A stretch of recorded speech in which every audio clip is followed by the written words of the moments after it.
Nabila. Good morning, everyone. Good morning, Patrick. Oh, good Thank morning. you. It's a pleasure to welcome you all in our Teoxan webinar today with Dr. Patrick Trevidic. He will give you his tools, his tips and tricks about how to combine HA fillers with other aesthetic tools in order to perfect the treatment outcome. So let me introduce you, Dr. Patrick Trevidic. You know him already. He's a famous plastic surgeon in Paris, world-renowned key opinion leader, and I had the chance to be his intern fellowship in Paris during years, and I continue to learn from him like we will do today for this topic. So Dr. Patrick Trevidic has published through expert to expert group. He directed and published 5 books on the anatomy on toxin injections, volumizing injections, lips injections, hand rejuvenation, and the last one about fillers complication. He also published 57 articles in international, very well-known journals, and he's always called to present his work worldwide. So it's my big pleasure to moderate this session with you, Patrick, and to work again beside you. Thank you. Thank you for this warm introduction, and thank you to all of you to be there. We are almost 500 right now, so I hope it will increase during the webinar. Feel free to ask all your questions. I will answer. If we can't answer immediately, I will answer after for each of you.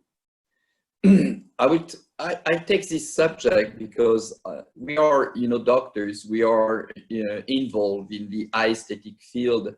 And so our patient, they want to have the best outcome.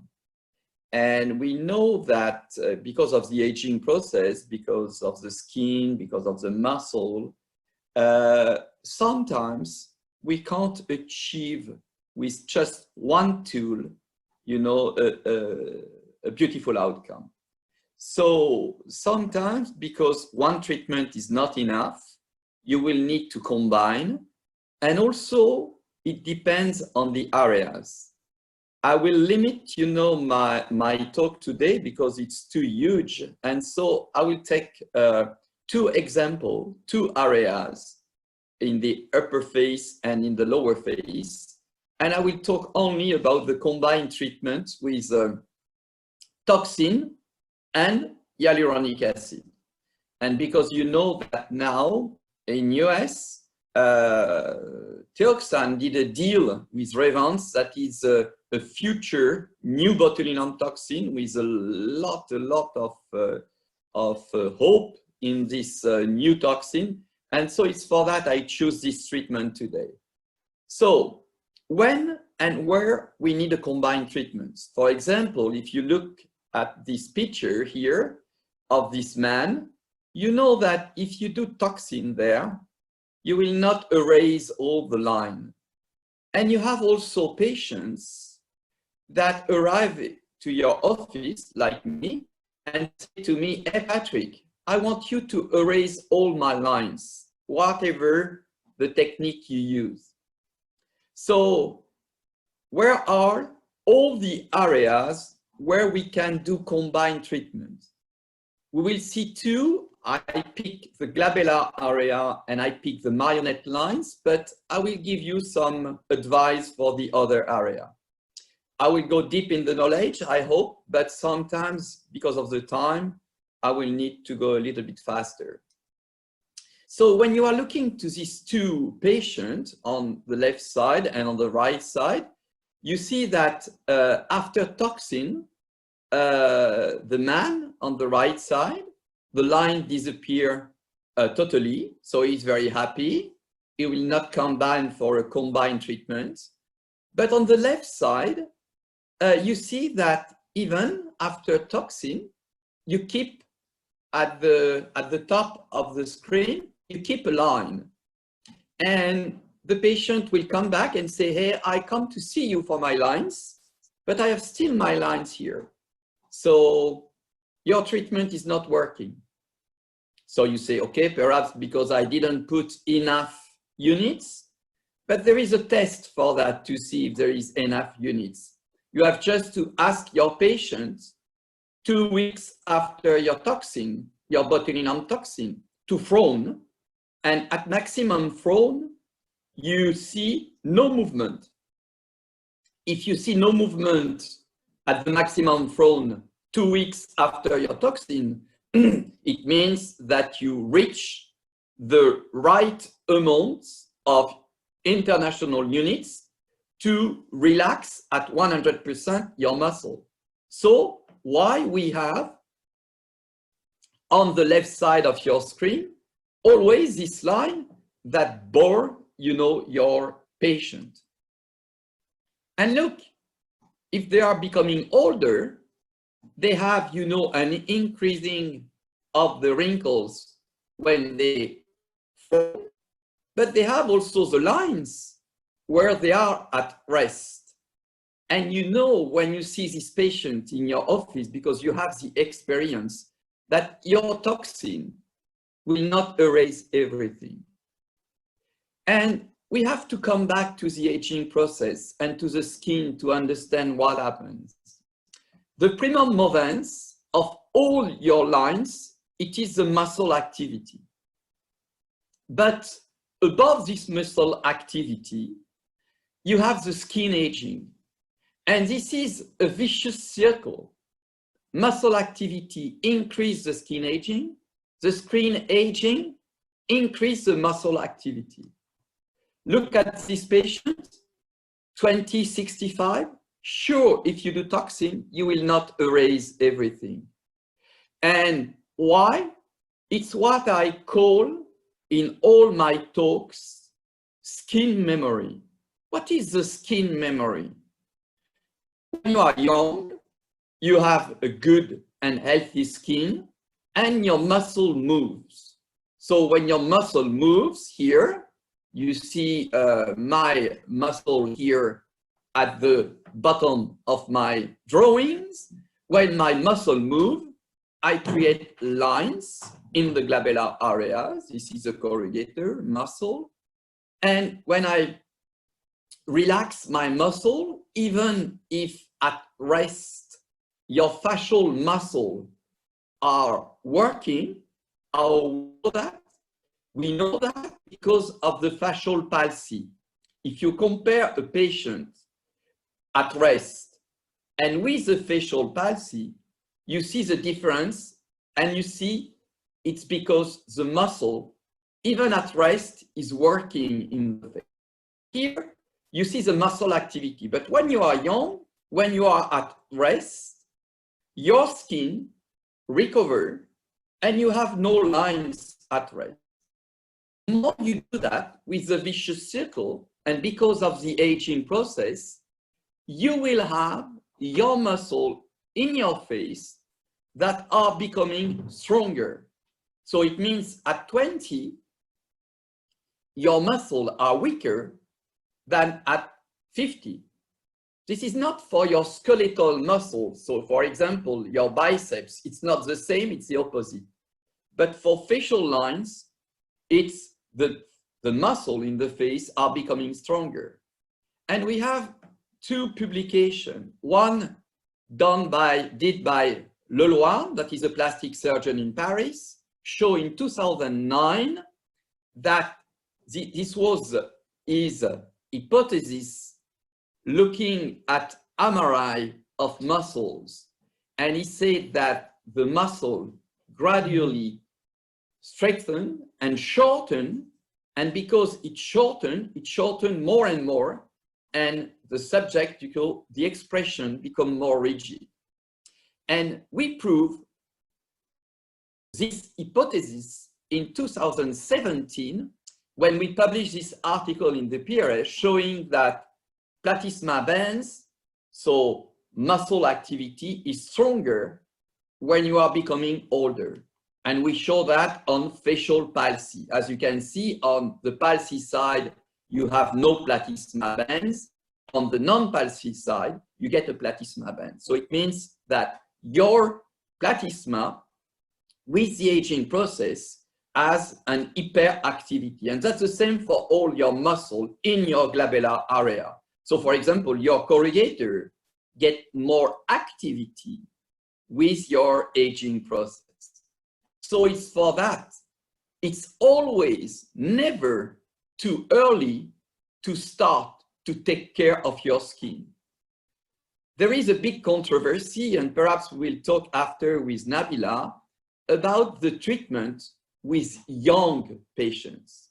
But now the patients are aware that if they start earlier than we did in the past, it's not because of Kardashian syndrome or because they are going, against the aging process. No, it's because they know that if they treat the muscle earlier, they will have less wrinkle after. Why? It's because there is not always a muscle behind the wrinkles, but the wrinkles at the beginning, you know that there is a muscle behind. Look at this patient. She has wrinkle, but here in the circle, we know if we are looking to the cadaver dissection, that there is no frontalis. So it's what we call the drape effect.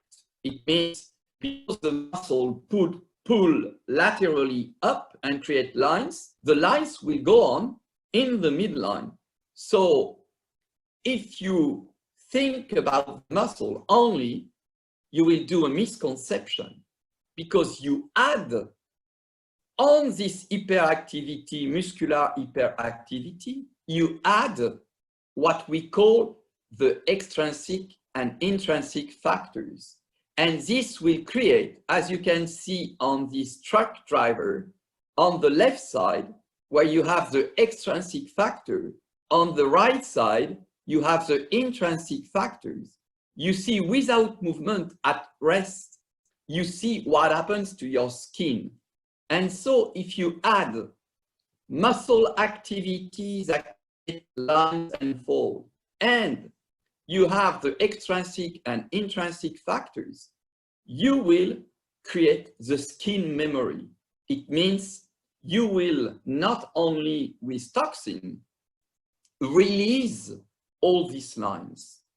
And this is because you lose during your aging process in your skin, you lose a lot of glycosaminoglycan, you lose, elastin, you lose collagen, you lose a lot of what is inside the dermis and will create in your skin the lines. So you see, we think that with toxin we will erase the line. It's not true, because at a certain time you create also something in your skin that, as you can see on this drawing, on the left side the young skin, on the other side the old skin, but this is just a little view. You have to add the muscular activity. So here you know that even if you erase all the muscular activity, you will not smooth all the surface. So you will have to combine your techniques. And if your patient didn't prevent earlier the muscle activity and the quality of the skin, you will have patients that will need to erase the lines, a combined therapy. So I will talk only about toxin and fillers, but you know that combined therapy could be also peelings, also laser, also lights, what you want, but you know that you will have to use more than one tool to achieve the best outcome. And now there are a lot of articles published to find the right protocol. And so here we are, not in an evidence-based medicine, because there is not a lot of protocol that are validated to find, the best way to treat your lines. So let's look at this patient. It's different view, 3/4, where you see what happens to her crow feet. If you are looking to the timing, what we need to do first, what we need to do in a second step. For me, I don't join the two treatments at the same time. Why? First is because when I do my toxin, I will decrease the depth of my lines, of my wrinkles. And so I prefer, because I want to check if my toxin works well, I prefer to see always my patient 3 weeks after my toxin, and I do the filler. But I know that some of you perhaps are doing the combination at the same time.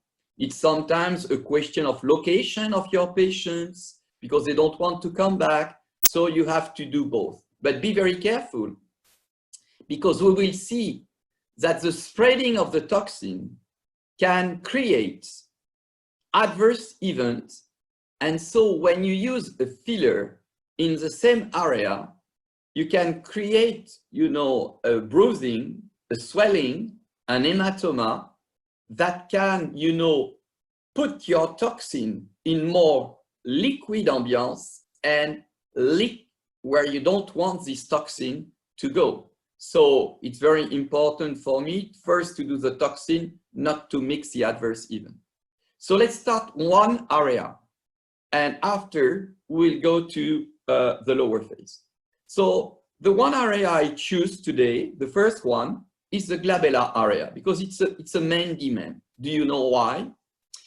It's because the glabellar line, and this is a publication in 1853, from one of the most famous neurologists in France called Duchesne de Boulogne, that was for the first time combine electricity and photography.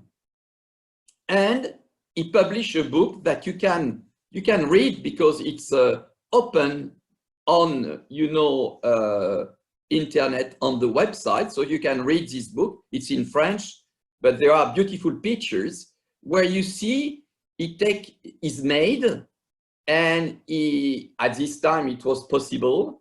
He put his maid on a seat, on a chair, and he put electricity, and he tests all the muscle, and he find a way to put a muscle in front of an expression. And he proved that the glabellar lines, when you have an action, when you have glabellar lines, it means that you are angry, that you are, stressed. So it means that you give to the others that are looking at you negative expression. Patrick, may I interrupt you? The glabellar area is one of the first demands of young patients, because when they are relaxed in the glabellar area, they look quiet. They don't look aggressive. When you have this vertical line, you look aggressive to the others. So the glabellar area. We published a book on, botulinum toxin and anatomy, with a new edition. And if you want to have this book, you have to ask, Nabila and Teoxan. They have all these books with them. If you are looking to the neurotoxin, it's not my purpose today to do a webinar only on toxin, but you know that neurotoxin only has an action, and this is very important to understand.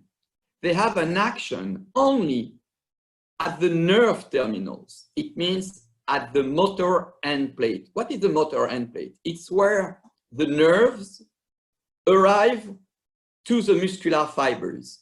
And during the movement, the nerves release acetylcholine that create and stimulate the muscular fibers.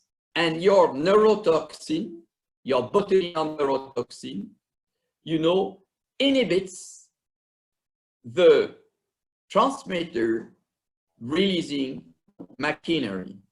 So this is the only point where your toxin has an action between the nerves and the muscular fibers. And what happens when you inject with your needle your toxin? Almost 70% of your toxin is not going at this motor end plate, you know, but it's going in the bloodstream. So it means that if you take your syringe of toxin, mainly 70% of that is going in the bloodstream, so will not be useful for your injection. Only a few parts will go to the site of action of this toxin. You have in your vial a toxin complex surrounding in some toxin by proteins, but when you inject immediately at pH 7, at neutral pH, it dissociates. So it means that you keep only the neurotoxin in blue. And this neurotoxin is going to the nerve terminal. The proteins are not there for that. So what you have to understand is that there is words that people mix between diffusion, spreading, and dissemination. The diffusion of the toxin doesn't depend on the molecular weight. It's totally untrue because it dissociates. So for the toxin where the molecular weight is very high, it doesn't mean that the toxin will diffuse more. The diffusion depends on the characteristic and the surrounding medium, it means the viscosity. But during your injection, you push the toxin and also you create micro lesion of your capillary vessels that create a dissemination that will increase the dissemination because the products can move in another place because of the liquid surrounding the molecule.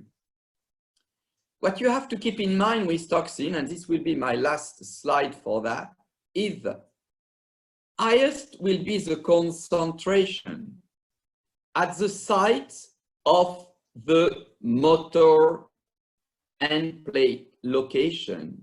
Highest will be the captation of the product in the nerve terminal, and there is no saturation. It means more you put toxin in the right place, better will be the action, but also longer will be the action.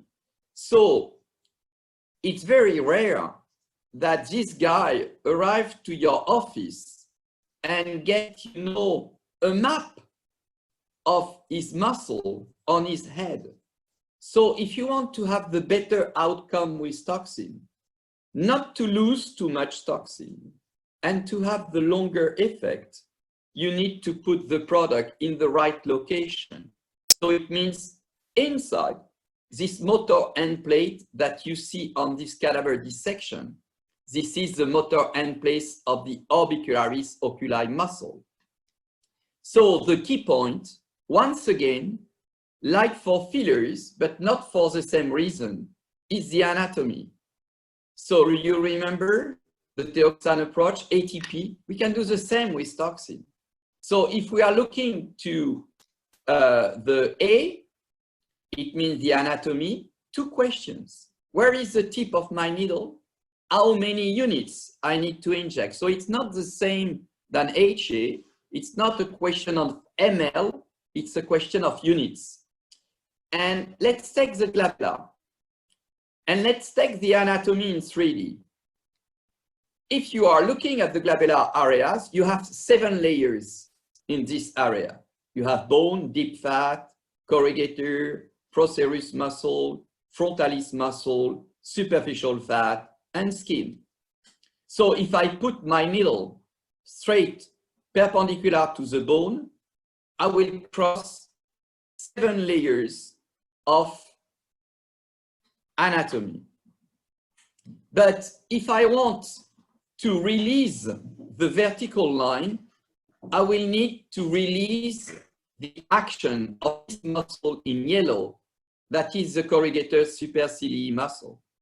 And so, if you look at this muscle, like all the muscle of the face, unless the frontalis, the orbicularis oculi, and the orbicularis oris, all these muscles are in 3D. This is why we have the lines in the face.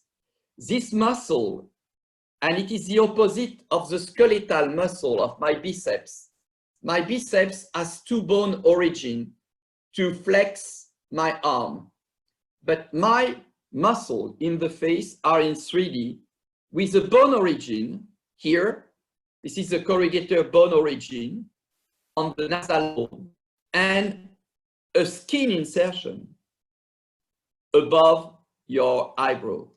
So this muscle has 2 layers of insertion, 1 bony insertion and 1 subcutaneous insertion. Why it's important for you to get this stage? So deep bone origin, superficial skin insertion. It's because if you do your injection at the same layer, you will have not the good muscle.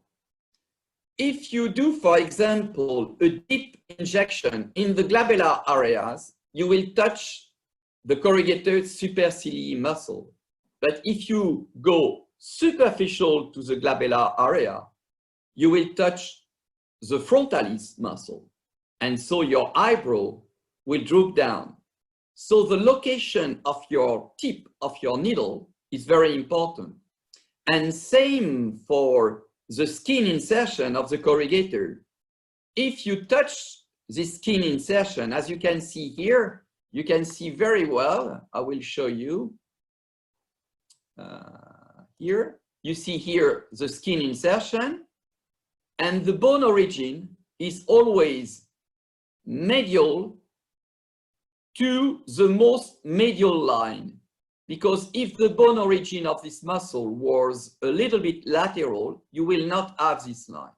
So if you are going to the knowledge of this muscle, if you can create an hematoma and your injection is too deep laterally, you will have a ptosis like this woman.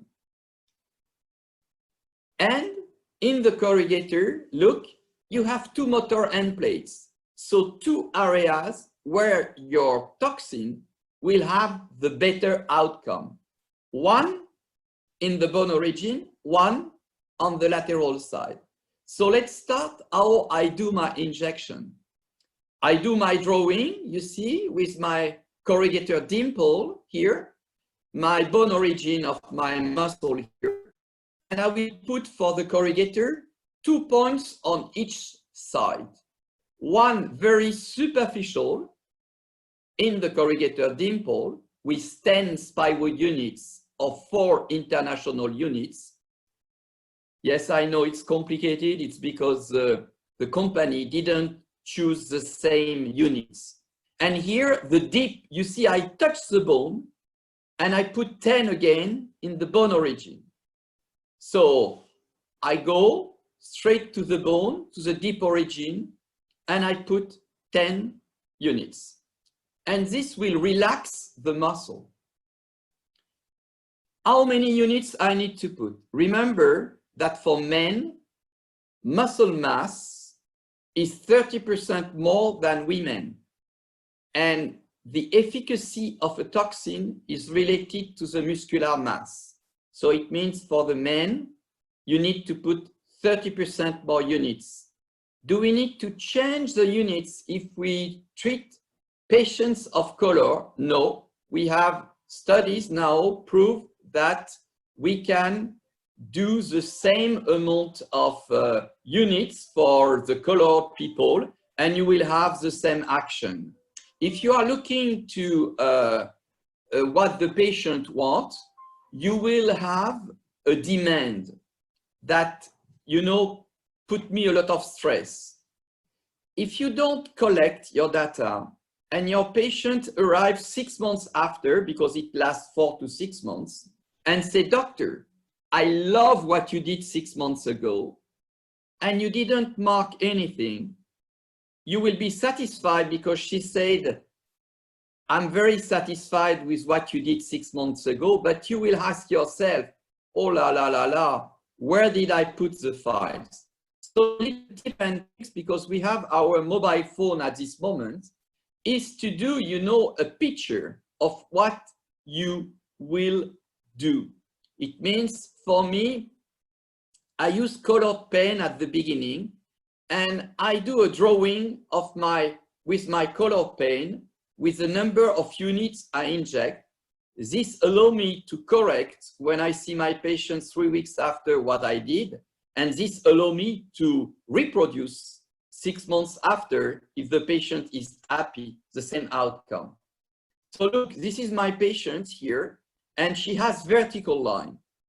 But in the glabellar area, you can have horizontal line. And horizontal line is because of the procerus muscle. Lines are always perpendicular to the body of the muscle. So you see, this is the green muscle, the procerus muscle. And so it creates this line in this area.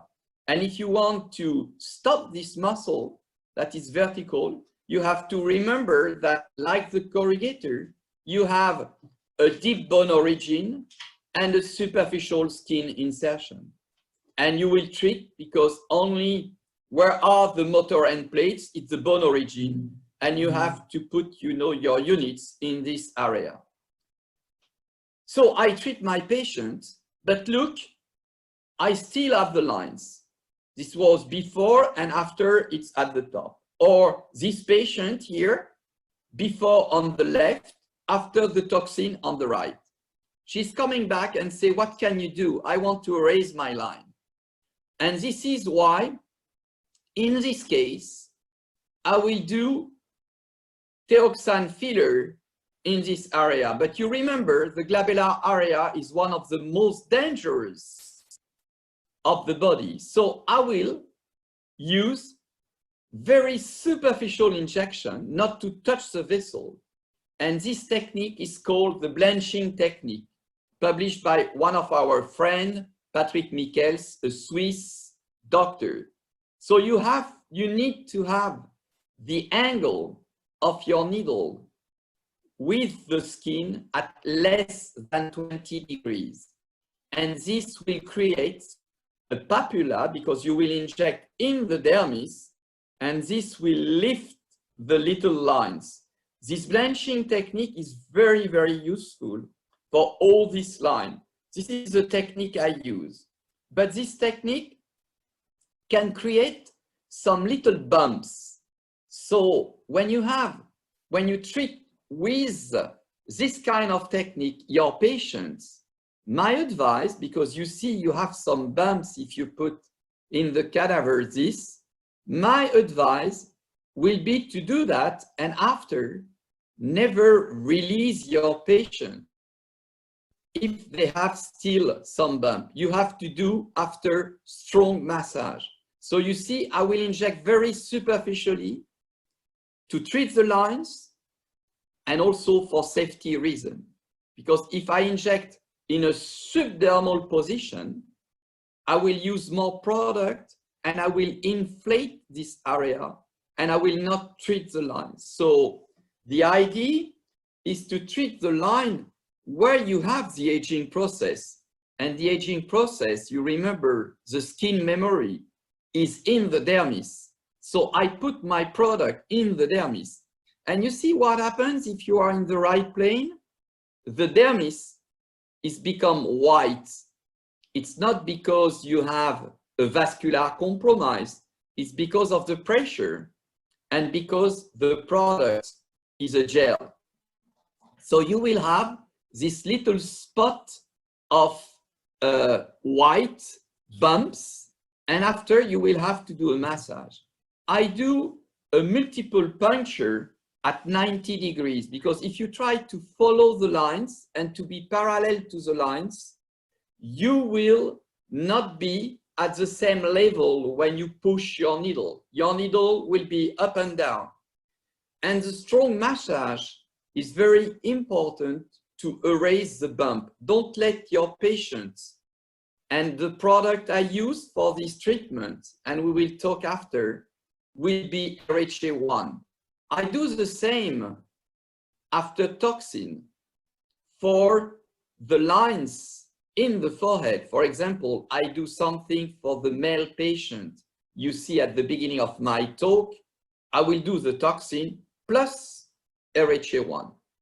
So remember this drawing, the glabellar area is one of the most dangerous. So it's for that with RHA1, I will target the dermis only, and I will not be with my needle in the subcutaneous layer. So look, this is why you have not to forget the bevel of your needle. If you are perpendicular to the line, because of the length of the bevel will be in the subcutaneous layer. So because of the physical property of the HA, the product will go where there is the weak pressure, and this is the subcutaneous place. So be very careful, maintain the needle at less than 20 degrees from the skin. Other area where I treat the fine lines by this way, it is what I call the last lines. What are the last lines? It's two areas, forehead and crow feet. Look at this. You have wrinkle in the forehead and your eyebrow is not so high. You don't want to droop down, but you will droop down with your botulinum toxin. But you want to keep a little last fibers to lift your eyebrow. And this is what I call the last line. And because you want to maintain your eyebrow up, but you want to erase this line, you will use RHA1 to fill that. So you will maintain the eyebrow up and you will have no more lines. Because you don't want to do a touch-up with the toxin that could create a brow ptosis. Same for the crow feet last line. What are these last line? They are the lines under what we call in radiology the Frankfurt plane. The Frankfurt plane is my dark line. Why I don't want to erase the line under this dark line? First, it's because all these lines are often linked to the zygomaticus major and not to the orbicularis oculi muscle. And if you are looking to the orbicularis oculi muscle, it's a wide disc on your orbits, and you put your toxin laterally. But look, you have not to forget that you have your orbicularis oculi fiber here, but you have here the Frankfurt plane, and you have here the zygomatic muscle. So it's sometimes, if you are too deep, doing your crow feet lines with your toxin, you can go deeper and create this. You touch the zygomaticus major, and so you lose your smile for 6 months. So be very careful. And in this case, to do your last line here, like me, I have these lines here. Not Nabila, she's too young. But here, I have lines here.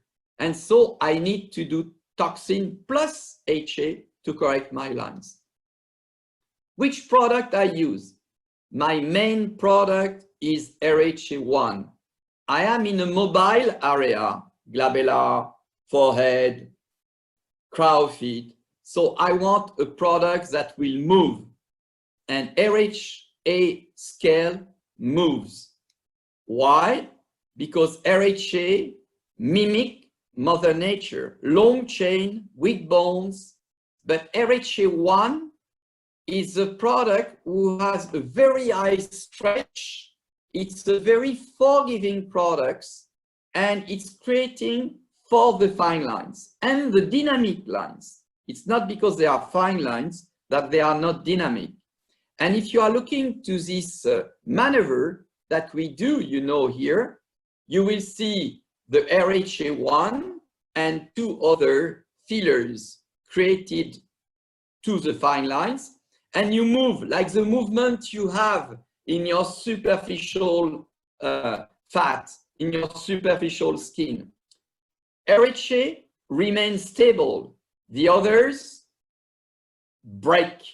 And when you break, you create small amount of products with a lot of short chains that will attract the water, the hydrophilic property, and you don't want to have a swelling.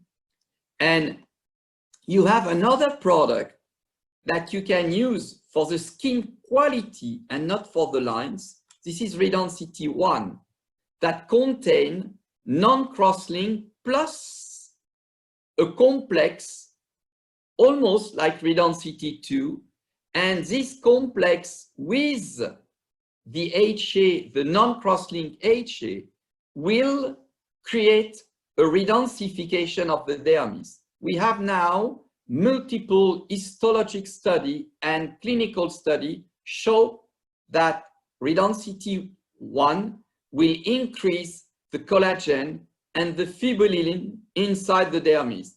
And you will, like this, create a strong dermis densification. You have to inject in the dermis, like RHA1, and it's increase also the glycosaminoglycan.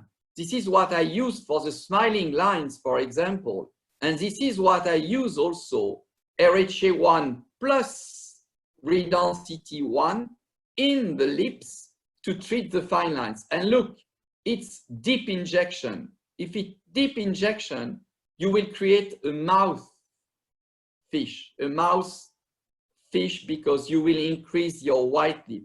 So the treatment is the blanching technique when you want to use RHA1. And look what happens when you treat the fine lines. You create this little spot of RHA1 that inside the dermis creates some white spot that you will need to massage at the end. So some clinical cases, but it's not the purpose of today. But if you do this patient and you do the toxin, after 2 times of toxin, look at the bottom here. She has still, the lines. In this case, she come back and she said to me, I did 2 times toxin, Patrick. I want to erase this line. And you do a blanching technique and look what happens. Before and after in a front position. You see there is no more lines, even with the front position, with toxin plus your HA. Same for the lips, same for the peri-oral area, where you can treat all the fine lines with the blanching technique plus Redensity 1, like this case here. Perhaps we can have the poll question on this first part of my talk, Nabila. Yes, of course, Patrick. We have a poll questions. Can you see it? Yes, very well. Okay, super. So we have 5 poll questions about the combined techniques.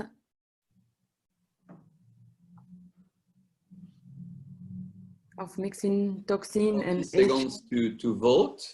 Okay. And we have, again, a lot of questions for you, Patrick, at the end. So we try to answer to the simple ones or the ones who need to be interpreted. Yeah. We are more than 900 actually together. It's a very good audience, for this webinar. Thank you, Teoxane. Thank you, Nazila, for all this job. So perhaps you can comment the answer. We can share I show you the results.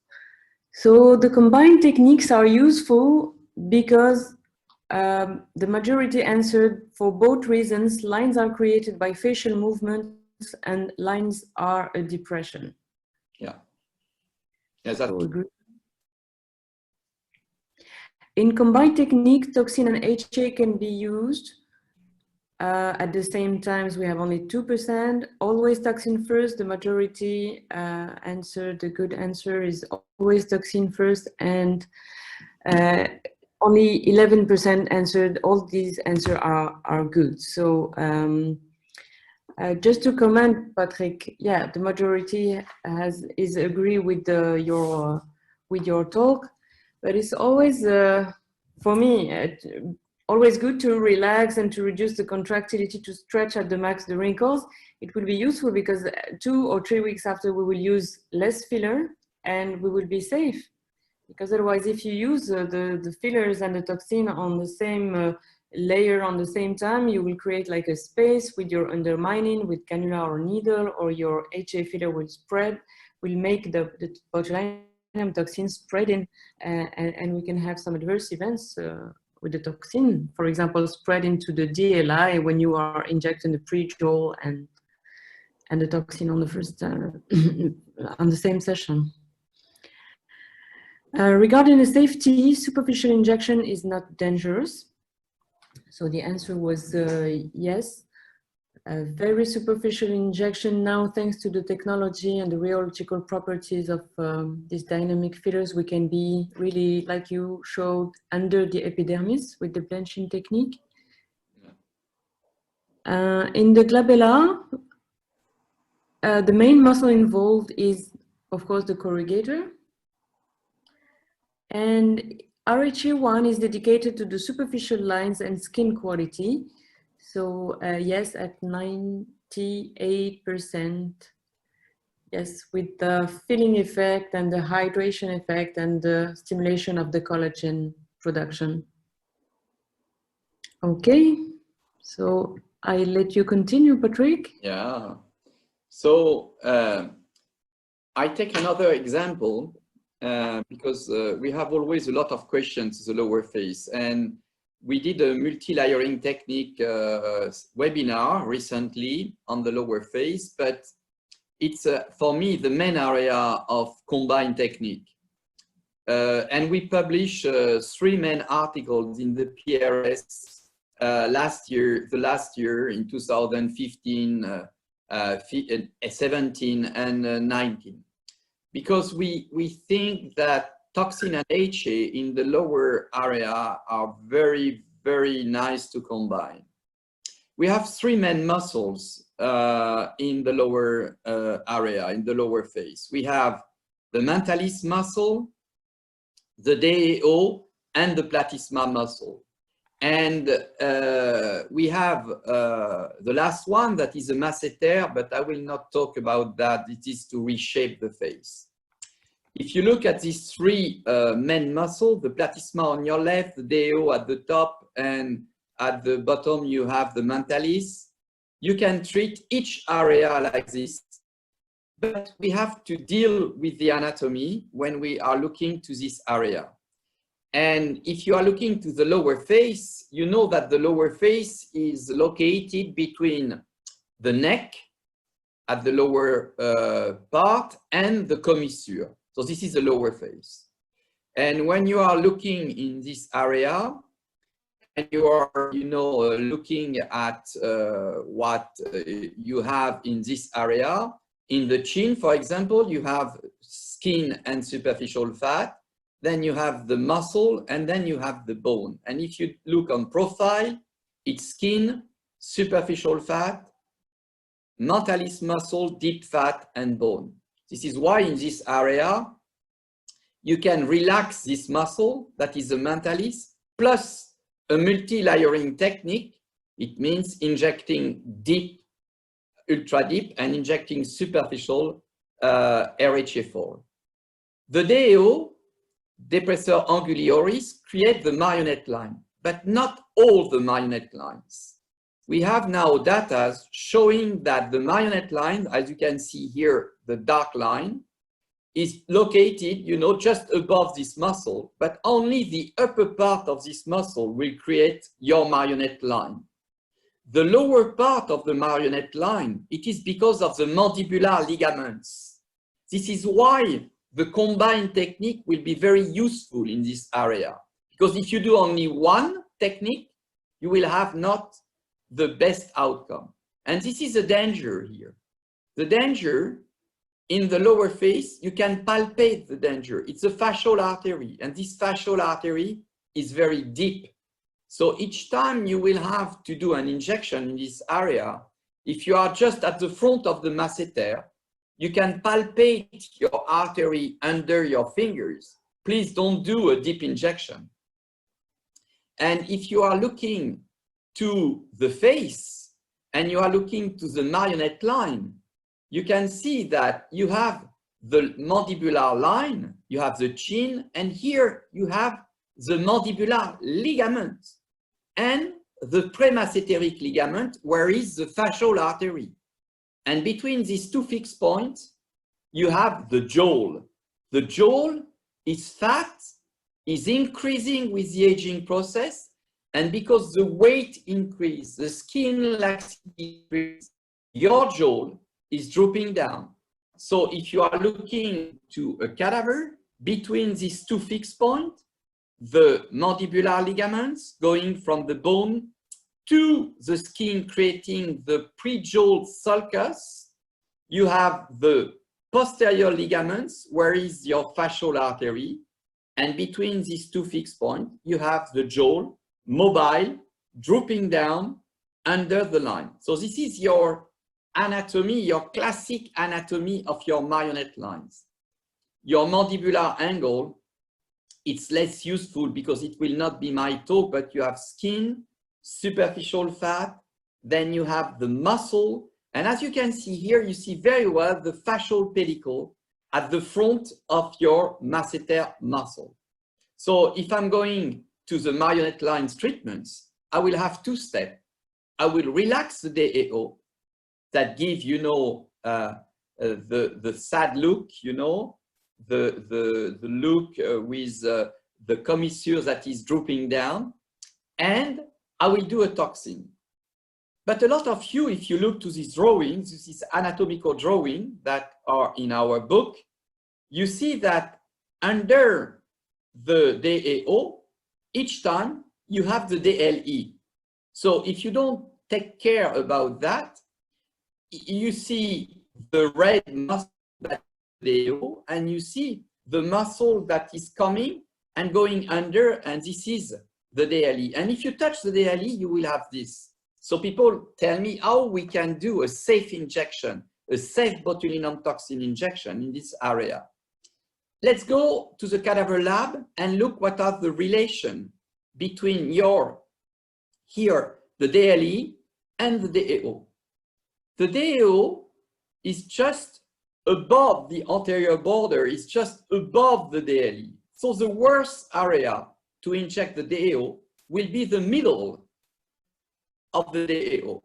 So each time you want to reach the DAO, my advice is to do at the commissure, very superficial, you remember it's a 3D muscle, like the corrugator, or deep at the mandibular line. But people ask me, but Patrick, you know very well your anatomy. Can you tell me where is my DAO? It's very easy. If you have a marionette line, you will see the mandibular ligament, that is the pre-jaw sulcus. And you see that the mandibular ligament is at the front of the jaw, as you can see here.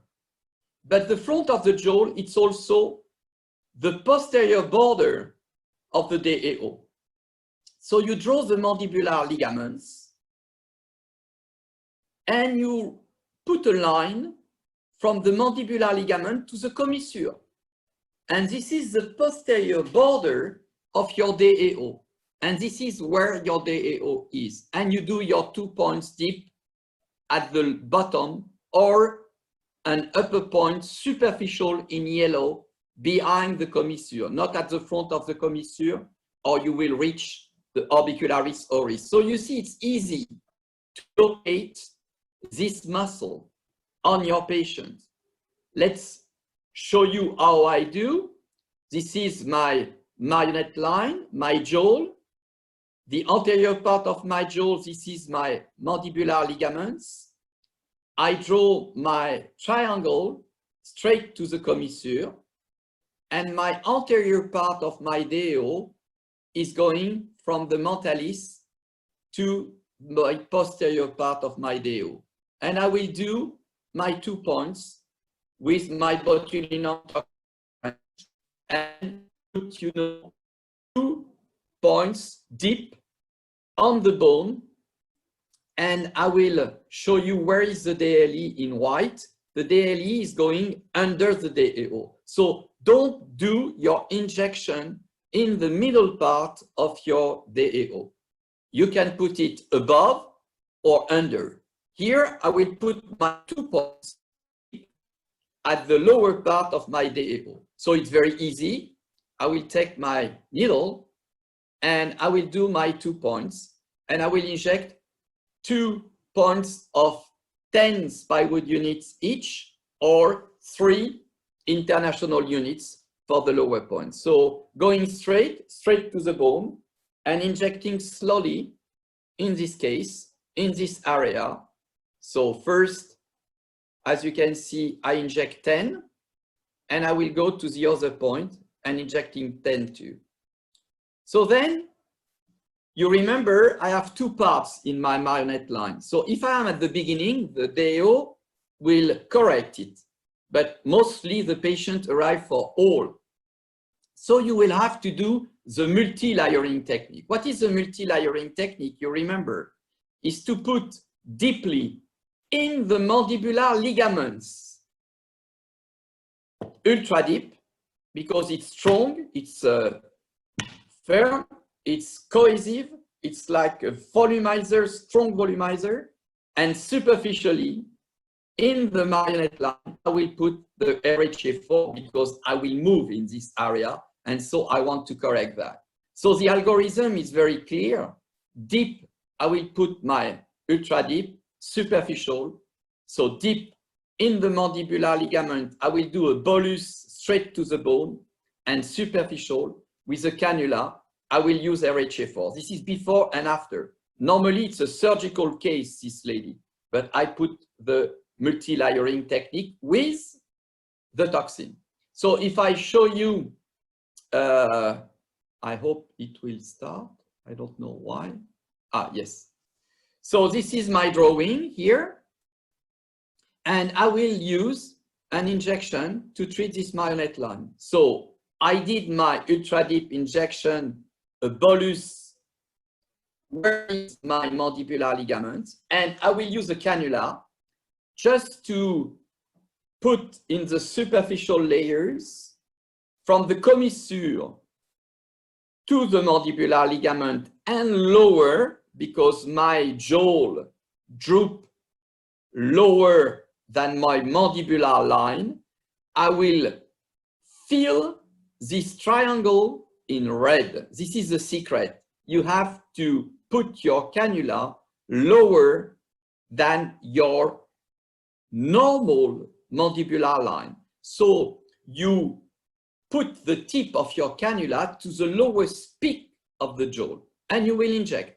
And you will do a fan technique to your patient. So to summarize, DAO injection with toxin, whatever the toxin, and I do in this area the multi-layering technique with a bolus of ultra deep and a superficial injection of RHA4. You can do the techniques you want. You remember, techniques is not mine, it's your technique, and I do that like this. So look, some clinical outcomes. Patients before, I did, 2 RHA4 plus toxin here. You see what happens. Another case with more case because she has a lot of lines posteriorly, and this is the case after. And this is a case before and after. It's a heavy face, so your outcome are better when the previous lady, they have not a huge jaw. When you have a huge jaw, you will have to put a lot of products. You will square the chin, and this will not be very nice for a patient because you will masculine side, you know your patients. Products. Two main products for the multi-layering. Ultra deep to do a structural support, and RHA4 for the superficial area where it moves, where the movement is there. Ultra deep, you know very well this product because you use it every day. It's a product with the highest lifting capacity of the market. So this is the best product for you, but you have to inject deep on the bone. And this is with a very high strength. Then if you are in a mobile area, you put something that will move with your patients, not to create a fixed area. And for that, you will have to mimic Mother Nature with long chain and weak bone. Not the classical HA like Global Action or other product like this. No, you will have to use a products that mimic with long chain and a preserved network the mobile area, and this is RHA4. So this has also a low BDDE crosslink level. So the BDDE crosslink level is much lower than the classical products. And this is a dynamic network with, you know, a high stretch, but also a high strength. It means it's not because you use RHA4 that you will have no lifting capacity. Regarding the other products, you have a better balance between stretch and strength.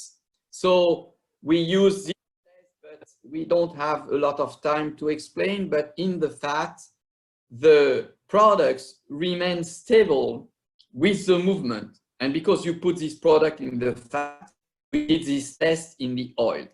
So to summarize RHA4, it's for your superficial layers, it follows the movement, it doesn't break because it's at a good stretch, but also a good strength to arrive to create and to lift this line that is not so easy to lift. The marionette line is not so easy to lift.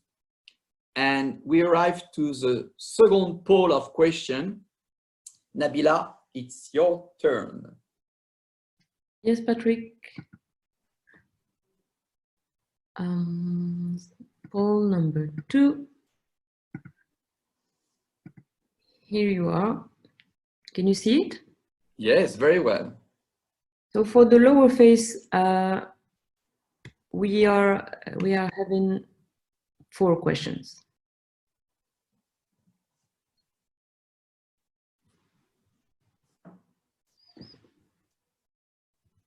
So you have 40 seconds. We reach 950 attendees, so yes, it's stay there all the time. I know sometimes it's with almost the same amount of questions. What? With the also 900 questions. Yeah. One by attendee. So perhaps we can share, stop the poll and share the outcome, and you can perhaps comment, Nabila?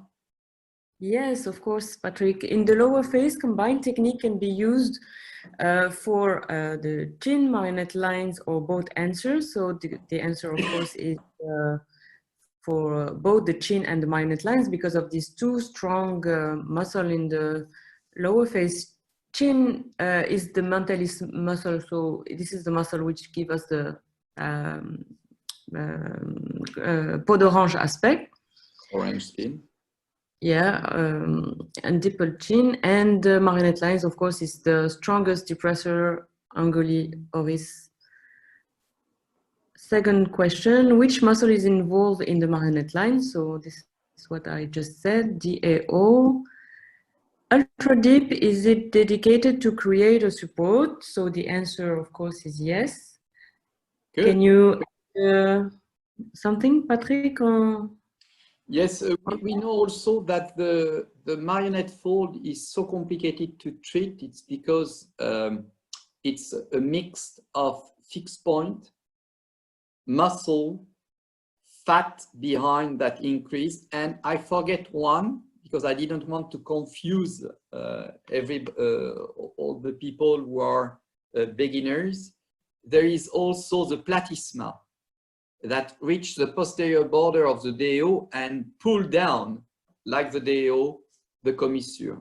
So it's for that I put my 2 points in the lower position, because with the diffusion of these 2 points, you touch a little bit the platysma. Like it was the idea of the Nefertiti lift. I didn't believe in the Nefertiti lift, never, but it's creating, you know, a relaxation of the platysma also. Thank you very much, Nabila. Thank you. The last question was about the number of units of toxin injected depending on the muscular mass in 75% of the answers. Good. So thank you, Patrick. Perhaps we have a question and answer. You choose two. We have a lot. I will. You will stop me if we are out of time, but we have. Yes, we have still 5 minutes. Okay, perfect. So for the first area, the upper face, do you use sometimes RHA2 for the deep glabellar wrinkles? Technique? I don't know if you use RHA2, Nabila. Me, no, because I'm afraid with RHA1 to create a bump, because if I want to erase the big lines, I want to be in the dermis, so I never test RHA2. It's also very good and forgiving products, but I don't dare to do it. I only put in the superficial dermis RHA1. I don't know, do you put RHA2, Nabila? Yes, because in our countries we have a lot of thick skins and deep wrinkles. So I tried it and it works very well.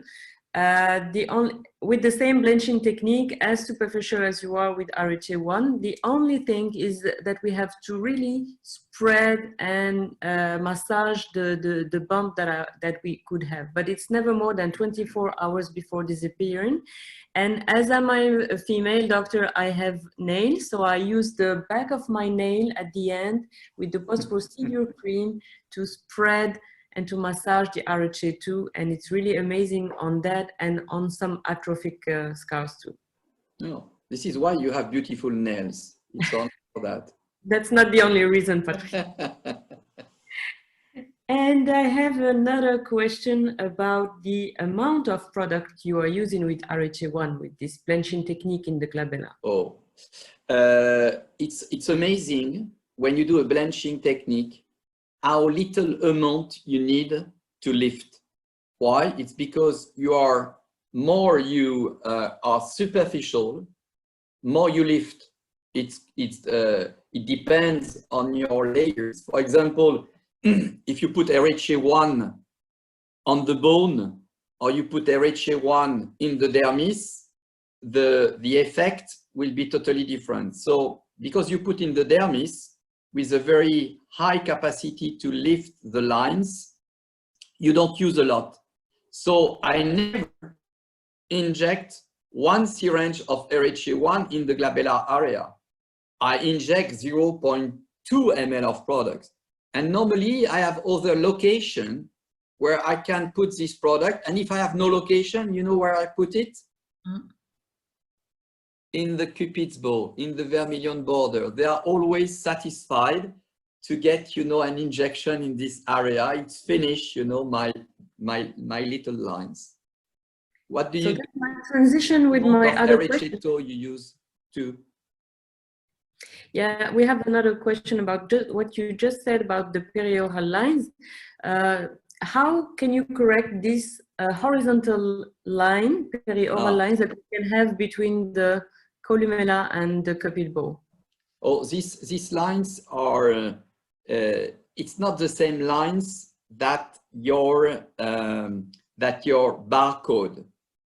You remember the lines are always perpendicular to the body of your muscle. So this line here, the barcode, is because the fibers of your orbicularis oris are like this, when you have a vertical line under the nose, it's not because of the orbicularis oris muscle, but it's because of the levator. So which muscle are involved in this line? The depressor septi nasi and the levator labii superioris alaquae nasi. And it's very difficult to treat. Trust me, I do blanching in this area. It's like the labiomental fold.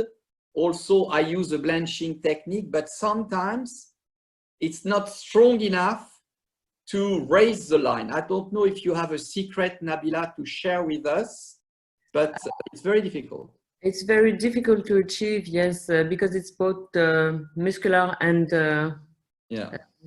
skin problems. So I do like you are doing with the depressor septi nasi and the levator, with the toxin first and then the blanching technique. But it's always still there. Sometimes I also reduce the problem with creating filtral crest also with RHA1. It can like break the wrinkles in another vector. Yeah, that's a very good idea. That's what I do also.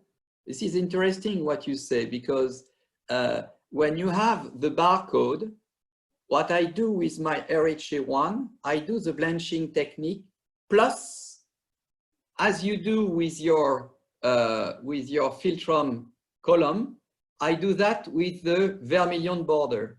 So when you have the lines that are going in the red lips, do a little injection in the vermilion border and you will add something. Yes, true. I have a question about these small lines that we can have inside the mid-pupillary line, just under the eye, Patrick. How do you treat? Is it safe to inject toxin there, or are you using only fillers? I have no good solution for that. If you do toxin, be very careful that you will relax the orbicularis oculi muscle in this area, and sometimes you increase the fat pad. So be very careful of that, because the muscle orbicularis oculi maintain the fat pad backwards. So first, and when you do fillers, the skin of the eyelid is the thinnest of the body, and so it's not so easy to put a filler without any bumps. So I have not great solution. I don't know if our colleagues, dermatologists, use laser peelings or something like that. I don't know if it works, but I have not a good solution to give you. I think it's an area of challenge. I think it's the most difficult area to have a good result. And I agree. So with dominant lines also, it can be difficult. On time, Nabila, if you want to conclude. Yeah. Just maybe a last question about, do you have any experience with mixing botulinum toxin and HS? And that would be my last question. This is very, very funny, because the guy who did that for the first time and published it, it's in French, unfortunately for you, but it's Bernard Moll, that you know very well, Nabila, that is a French plastic surgeon. And he was using a mix in the same syringe with toxin and soft HA for the smiling lines. And the idea was good, because he wanted to decrease the strength of the zygomaticus major, plus creating in the dermis also the filler. So he put the toxin and the filler in the same syringe and doing very superficial injection. When I discussed with him, I read his article, but when I discussed with him, he said to me that sometimes there is some weakness of the smile, because the zygomatic muscle, creates the smile. And if you relax too much this muscle, the smile is not so bright than in the for the dental paste, advertising. So you can't smile like this. But I don't have any experience with that. No, me neither, Patrick, but now we have these dynamic fillers that can be not visible under the skin and that we can use. But this technique has been described a long time ago to mix both. And I don't think it will be long lasting. use a toxin superficially, maybe not more than 2 or 3 months. I agree. Thanks a lot, Patrick. Always very informative and very interesting. And a lot of great feedbacks. Thank you. And thank you for having me with you in this webinar.